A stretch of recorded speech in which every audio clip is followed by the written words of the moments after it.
Hey everyone, today we are talking about kombucha. I'm really excited to talk about this food because it's a food that you can easily access most places in the world, even like gas stations sometimes. Um, it has amazing benefits. You can make it at home. There's really so much you can do, and it's actually GAPS legal. So I'm going to get into everything you need to know and why it might be a food you should include. So one of the benefits of kombucha is that it is very anti-yeast. It contains natural yeasts that actually fight the bad yeasts like candida in our gut. So if you've ever made kombucha at home, you know there's like this weird SCOBY thing. It's called a symbiotic colony of bacteria and yeast. It looks like a thick jellyfish and it has like little strings coming down. Those are the natural yeasts that fight the bad yeasts in our body. Now, kombucha is made by taking that SCOBY, that's the starter culture, basically plop it in a jar, and then you make some tea out of like black tea and sugar. And then you add that once it cools down. The SCOBY, that thing will float to the top and it will add probiotics and culture it. It will break down the sugar in there and a lot of like the tannins from the tea, and it will create a probiotic rich drink that you can have. And when you make it yourself, it's crazy cheap.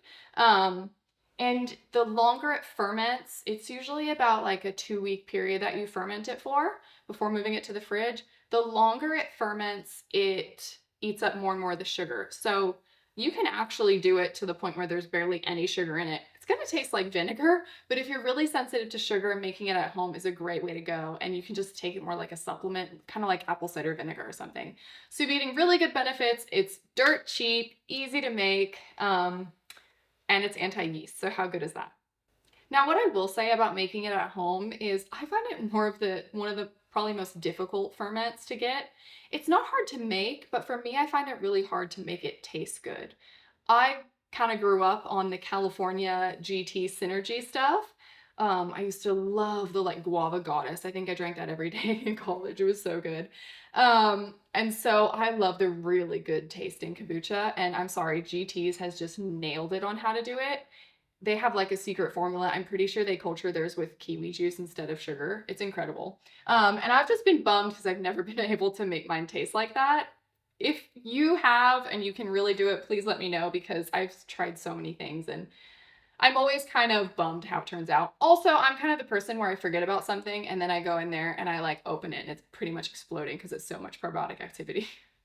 So maybe that's just my fault. But if you want it to be really, really tasty, I find it hard to do that at home. But if you're just in it for the health benefits, go you and do it and just take it like a shot or however you want to do it. Okay, so when to introduce it? This is actually a GAPS stage 1 legal food, meaning it is one of the first foods you can include on the introduction diet. It doesn't say that in the books, I'm pretty sure, but when I did the training with Becky Plotner and Dr. Natasha McBride, they said you can have it on stage 1. You want to make sure it's very fermented, meaning it's not going to be sweet when you drink it. It's going to be more like a vinegar. And you want to start with really small amounts. And if you're sensitive to sugar, it might not be for you. But I thought that was really cool because, hey, if you're doing GAPS intro and you're bored of food, it's pretty nice to have like a fizzy drink alternative. If you're good at following recipes and you can check on your kombucha, routinely, you can probably make a really good drink. I'm just not good at doing that. So that can kind of feel like you're having a soda or something while you're on the GAPS diet. If you're sensitive to sugar or you don't like processed sugar, I personally don't like processed sugar. I don't do well with it. I don't feel good with it, but I do great with honey. You can actually make kombucha with green tea and honey. It's called Jun, Jun. And I'm sure there's tons of videos on YouTube of how to make it. And it's basically you just do the same thing as regular kombucha, but instead of using sugar, you use honey. And instead of using black tea, you use green tea. And people will say you have to have a specific Jun culture. You don't. I've done it many, many times. It eats the sugar fine. But if you have a problem, I guess don't blame me. But I've had tons of success with it. So that's a really good alternative. It'll have less caffeine and none of that processed sugar.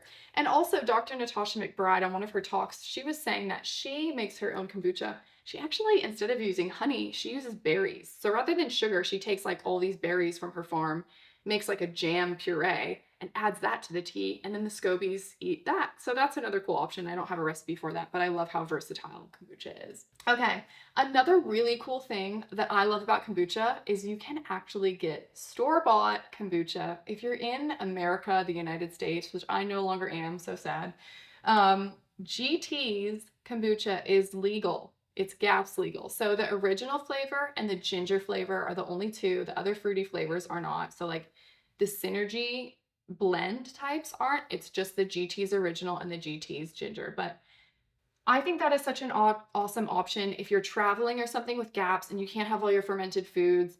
I always say like get a bottle of it. You can get it at almost any store and you can just have a shot a day and that'll be a great source of probiotics while you're traveling. So that's a really good option. And then other benefits, like I said, I am prone to making kombucha and letting it over ferment for like a month and totally forgetting about it. Probably because I have a ton of other kitchen projects and work projects and gardening and I have 2 kids. I just am like, I totally forget about stuff. So there have been quite a few times where I check back on it and it is vinegar. But do not throw it out. You can use that for detox baths. So there's a whole section in the GAPS book about detoxification and the importance. And one of the detox practices is detox baths. So you can do a bath with hot water, preferably filtered, and then you can add a little bit of kombucha. You'd want to start small depending on how severe your symptoms are, but you can start with like a shot glass in the water. And it, because of the anti-yeast properties, it'll actually help your body release and get rid of the toxins that are coming from the overgrowth of yeast in your body. So that is really awesome. I just love that there is so many uses for old kombucha when people let them over ferment. And then I don't feel like, oh, I wasted a ton of money. It was like probably took $2 to make this huge thing of it. And now I just have an endless supply of stuff for detox baths. So, do you make kombucha? Have you had good success with it? I just think it's such an awesome food. And if you can introduce it and you do well with it, give it a try.